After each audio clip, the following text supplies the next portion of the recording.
Hi, my name is Duffy, and today I will be talking you through what I believe to be one of the best albums of all time, Steely Dan's Asia. Steely Dan's a band that I believe is often overlooked or dismissed with its undeserved reputation as elitist, nuanced jazz rock, gate kept by its audiophile listeners. Hopefully, with this presentation, you feel understanding their work. So, what led up to this album? Asia was released in 1977 as the band's sixth studio album. They'd released one album every year from 1972 up until this point, progressively changing their sound as time went on. They're often thrown under the umbrella of music that is referred to today as yacht rock, even though Donald Fagen, the only official member today, is publicly loathes the term. He believes it to be a diminutive term that reshelves their music as irrelevant background noise and dismisses the complicated writing and hard work they put into their music.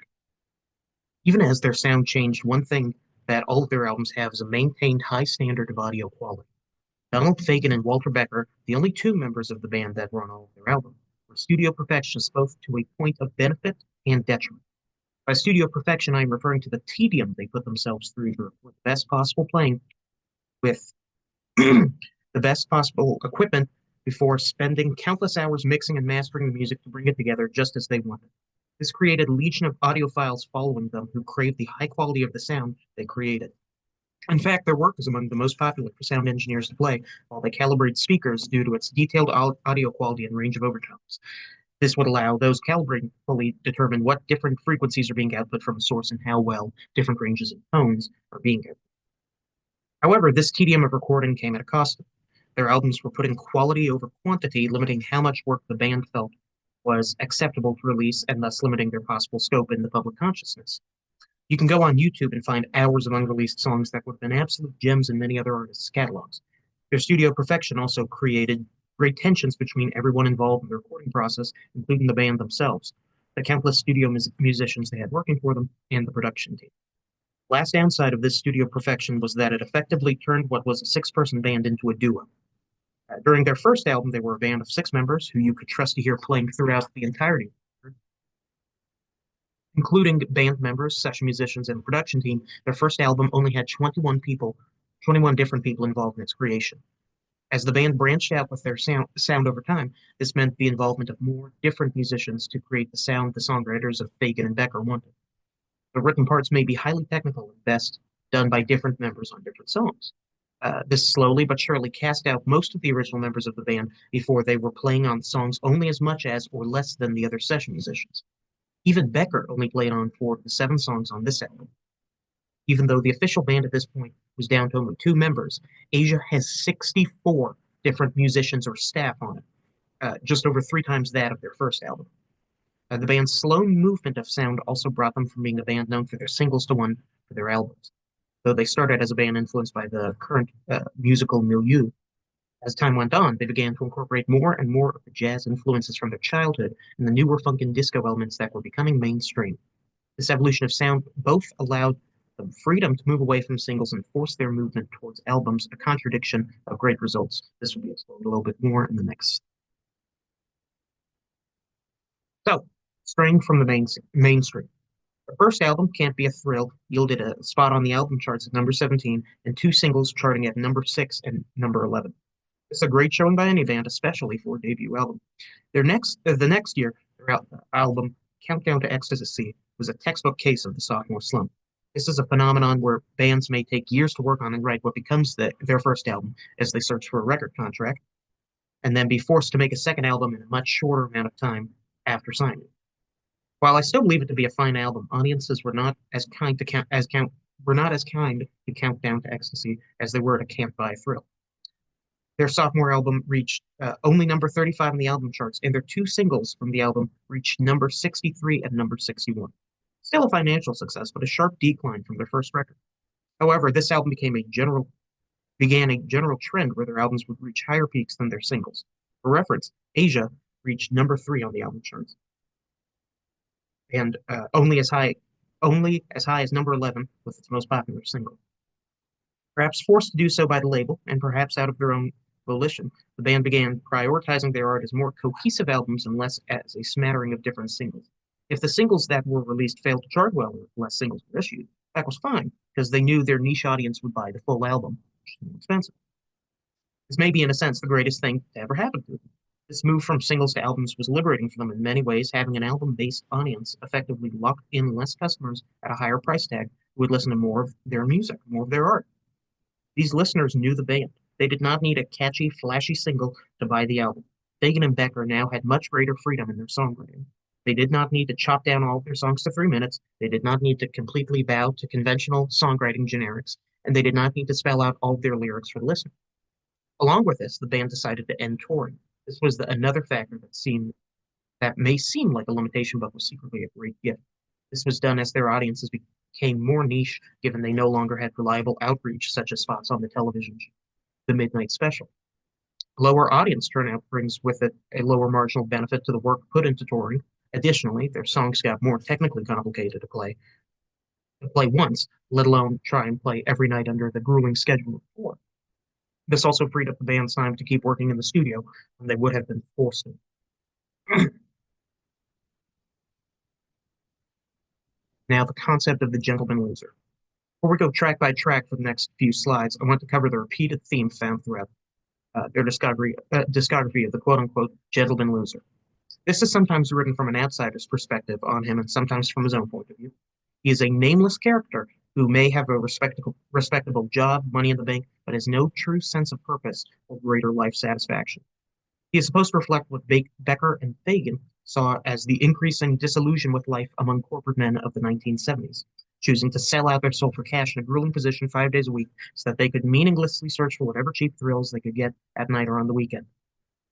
This theme started all the way back in their first album, being dropped by name in the song Midnight Cruiser, but truly was expanded later in their career with the freedoms of songwriting they were given. This freedom of songwriting, of course, brought about a great freedom of lyrics. Many of their songs can be said to be about the quote unquote gentleman loser, while still up to a decent amount of personal interpretation. I choose to refer to this level of interpretation as ambiguity and not vagueness for a reason. It is not that their writing leaves listeners in the dark. It's that their writing lets people conjure up their own images with consistent moods of this character across all listens. We now move on to discussing the album song by song, starting off with the funky Black Cow. I've chosen to notate these songs in relation to what side they are on, side of the vinyl record that is, and their order on that side. This because back in the day, listeners would be listening to this on a vinyl record that had to be flipped halfway through the album. As compared to most albums, which are a looser collection of singles and songs, Steely Dan ordered their tracks in a more thoughtful way, knowing that people would not listen to these songs individually. This song is a captivating choice to start an album with, bringing a peppy funk groove with it that captures the listener's attention. The song is written from the perspective of a lover telling the other partner who goes out every night to drink and cheat, telling off the other partner who goes out every night to drink and cheat. The black cow being mentioned is a slang term for a milkshake, especially one that has been spiked with alcohol. Gender of the partner cheating and the partner cheated is unknown throughout the song, though the argument can be made that both represent the gentleman loser. The case that the partner doing the cheating, the gentleman loser, uh, is as their dopamine-seeking behaviors lead them to betray their partner for their own selfish benefit. And the case can be made that the partner being cheated on is the gentleman loser for disaffectedly dismissing so much cheating for so long out of apathy for their own needs. The song sets the stage for the rest of what I believe to be the moodier, more inquisitive side of the record. Asia, the title track, is usually said to be the overture of the album, and the greatest reason why this album is the magnum opus of its genre. The drums, the guitars, and the xylophone trade solos back and forth like tennis. The key changes are unpredictable yet satisfying. Changes in mood and are swaying without being jolted. At 8 minutes long, this song is Steely Dan's freedom at its fullest. With the mystery of its sound, the song also has the greatest mystery in its meaning out of any song on the album. Fagan has publicly said he was inspired to write it by the model Sayoko Yamaguchi, the woman on the right of the screen, posed for the album cover. However, within that meaning, ambiguity is a flutter. References to a dude ranch, a double helix in the sky, and an angular banjo supplement the more concrete lyrics in a way that leaves the listener with the idea of a man with interest in this woman, yet unclear imagery. The last track on this side, Deacon Blues, is my personal favorite, not just on this album, but in their entire discography. The song takes a step back from the title track of Asia in its accessibility to newcomers, but has no hold barred with its moodiness and sleazy nature. Yet another Yet another obscure but thoughtful reference, just as Black Cow was. The title of the song refers to the college football team of the Wake Forest Demon Deacons. The chorus of the song contrasts the Crimson Tide, the football team at the University of Alabama, who had an incredible reputation throughout the 1970s, the notoriously losing Demon Deacons. The singer claims that if the Crimson Tide can be thought of as the name for the winners in the world, then he, another gentleman loser who cannot win, at least deserves to burn out the full name. Much like the song that precedes it, layers upon layers of different instruments stacked upon each other to create a lush, silky sound, building to an epic extended saxophone solo at the end of the track. Despite its length, this song was released as a single following the album's release and reached number 19 on the Billboard Hot 100. The song closes out the first side of the album neatly, a side which is marked by the perspectives of people wanting for something in their life they just do not have. Side 2 starts off with the bouncy and vibrant Peg, a 4-minute radio-friendly pop jazz fusion tune with a groove. This may be the most stereotypical yacht rock song in their entire catalog, but that is not said to diminish it. It is a song of bliss to listen to, with inventional, with complexity when listened to closely. With this, the song became their most commercial and successful single in years, nearly cracking the top 10 at number 11 on the Billboard Hot 100. The song was not deliberately written to be a pop hit song, but became one anyway, more out of chance than anything else. It has a memorable introduction, a pseudo 12-bar blues format matching that of popular rock songs of the day, uh, and a short length. The lyrics of the song are yet another case of ambiguity without vagueness, as it remembers an old relationship gone with the tide, much like that of one of their original hits, Reelin' in the Years. Following Peg is the longing song Home at Last, which Fagan has stated takes direct inspiration from Homer's The Odyssey. He has also said that the song was about a feeling of being without a permanent home after moving between New York and Los Angeles throughout his early career. Though the theme may be a little more strained here, one could say Fagan is detailing his own life as the gentleman loser is, unable to find peace amongst the changes of life. This song is also one of the earliest popular examples of the Purdy shuffle, a drum pattern popularized by legendary session musician Bernard Purdy. This pattern is what truly makes the song what it is, a memorable jazzy song of eternal solitude. Funk comes out once again with the sixth song on this album, I Got the News. More of a testament to the other songs on this album than anything against this specific song. Most fans consider this the relative low point in the album. The lyrics are of some sort of sleek affair or relationship and demand less thought than the rest of the album's songs. The song is rhapsodic, as it keeps introducing new sections or refurbished sections that have already been played with heavy changes. Um, the chorus of the song also has a rare moment of Michael McDonald, then a frequent session musician for the band, on lead vocals. He later went on to become perhaps the most well-known member of the dude. Finally, we come to the last track on the album, Josie. This song also did well on the charts, reaching number 26.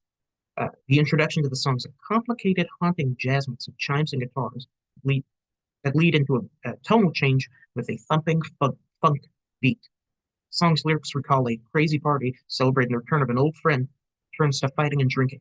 The gentleman loser theme comes up here in the members of the party. No matter how bad the metaphorical or physical bruises may be the next day, these guests just want to do whatever they can to escape life and feel happy.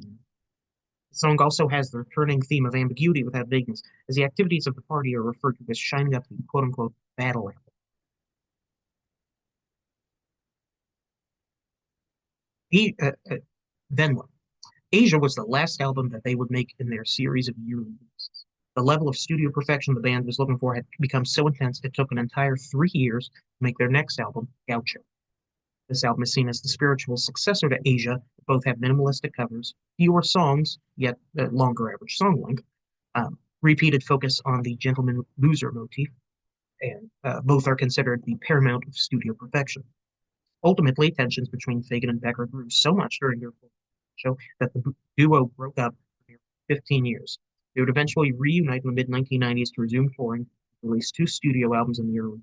The first of these two Against Nature, won Best Album at the 43rd Annual Grammys, largely seen as a move made from regret for passing on Asia and Gaucho, which had both been nominated. The band has continued to tour to this day with a cast of touring musicians, even after Becker's death in 2016. I'd like to thank you for watching and hope you enjoyed the album, should you choose to listen to it.